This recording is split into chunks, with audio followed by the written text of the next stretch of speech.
Holy crap, where do I start? Okay, I know where I can start actually. When I started watching the episode Lazarus, the premiere of the last season of Smallville, guess what I found out? My TV decided to go to black and white mode. Yeah, apparently the colorization for the TV upstairs, which I watch it on in order to get the digital channels because I'm in Canada, and all that other crap and nonsense, which I still don't understand to this day, just got more crap that I don't understand because now its TV upstairs is black and white. So I watched the episode in black and white. So I can't comment really on the Superman costume, seeing it for the first time on the show, because you get the point, and a lot of stuff that kind of tick me off a bit. Let's go straight to the episode though. Okay. Lazarus begins right where Clark has hit the ground. Lois finds him in the middle of the rain and sees the blue kryptonite knife inside of him. And then Clark is in sort of what Jor-El calls limbo, because Jor-El is there talking to him. And he tells him that there's a dark force coming. And Clark sees what's a silhouette of Lex before Lois has pulled the knife out of him. And he gets brought back to life. He speeds off. And yeah, I was kind of like, so wait a minute, where's the John Schneider cameo as Jonathan Kent? But we're going to get to that.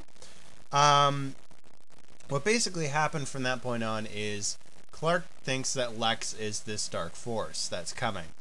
And Chloe is busy trying to find out where Ollie is, and then she sees Clark. And she's like, when he tells her basically, he thinks that Lex is still alive somehow and he's still a threat. So she starts going through some old research files. Lois, she tells him to go to the Daily Planet to look up some information from the archives. You kind of think it would be online, especially for like the Watchtower, which has access to so many secret files and all that stuff, you know? But okay, so he goes to the Daily Planet. And Lois is there, and she's researching a bunch of old files on like Lana and Pete, and somehow figuring out from that they all knew Clark's secret. I don't think Lois even knew Pete. I'm just saying, I really don't think she even knew him. I don't think she was in the episode where he returned. I really don't think I don't think she ever met Pete. I'm just saying, from my memory, from what that serves anyway. So she has a little bit of a routine there where it's sort of, she's on the opposite end of realizing that, of kind of keeping the secret, that she knows Clark's secret. So that was definitely fun. It was good to see that they didn't have her sort of in the fangirl phase for too long, because you did get that from the beginning of the episode. She was very dramatic, and it was needed to be dramatic, but they knew when to say, okay, enough is enough. Let's get back to the real Lois. So they were able to do that, and it was a very good scene written out. So Ollie, meanwhile, has been captured by someone. We have no idea who. I would assume it's one of Darkseid's followers, but honestly, I don't know.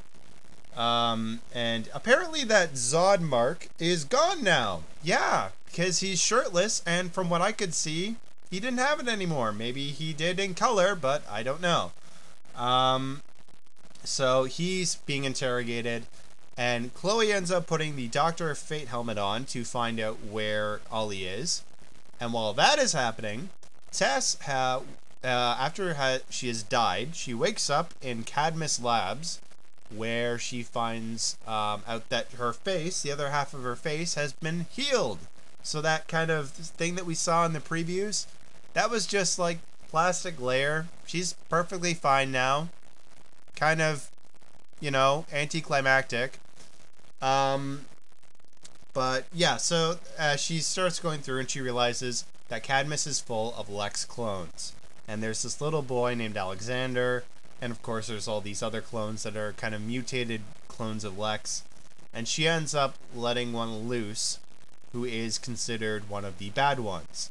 And so he gets loose, and he remembers everything about Clark and all that. He remembers everything about Tess. and he is going off in a he wants revenge, and so he starts he breaks loose and tries to go find Clark. And Chloe tells Clark about that. He goes to Cadmus, finds Tess, finds out that she's alive and she's healed, and she tells him that Lex is back and that he's going to, confront him. So from what kind of goes from there is Lois finds the Superman suit and she gets the Technicolor joke, which I wish I had the privilege of sharing with you all in enjoying. And so she gets kidnapped by Lex. I don't really know how Lex knows all this stuff. Like, I don't... Okay, there's what Lex knew before the explosion. Because they confirm here that these are clones of Lex, of the dead Lex. They do not remember... They should not remember anything, pre-explosion, because he's dead now. And I guess maybe they're reading the newspaper. Maybe Cadmus is giving them information. Maybe they're giving them files. But they don't tell you that. How does he know that Clark is the Blur? How does Lex know that Lois is dating Clark? How does he know all this stuff? He uses it to his advantage, and he sets Lois on this scarecrow pose, where he puts the S symbol. It's from the pilot, where Clark is hanging from the scarecrow, and Lex saves him. He's got the kryptonite thing, except she does not have the kryptonite. And he kind of leaves her to burn, and he asks Clark to meet him underneath this tree. And actually, I want to give props to the guy who did the performance of Lex, because if you're wondering how did they bring in Lex, they brought in an actor who is much older. I know I have seen this actor's name before. They gave a list of names. I really wish I could remember the guy's name. But if I get your name later, sir, honestly, you did a very good job of portraying Lex, because it honestly feels like this guy is echoing Michael Rosenbaum in his performance. There really is a lot of it where I was kind of picturing in my mind, I think that is how Michael Rosenbaum would have said it as Lex. I can understand a lot of similar mannerisms and a very kind of suave demeanor that comes with him. And at the same time, arrogant and angry. And that is evident here. You do see that. So it's not just some random guy that they picked off the street. It's a guy that they were meaningful. They looked for a meaningful actor for this one episode to be able to put that on. Anyway, so Clark goes to find Lois. He saves her, or he goes to Lex first. Lex says, he makes all these accusations that Clark is evil and that he's really just, this evil person in disguise.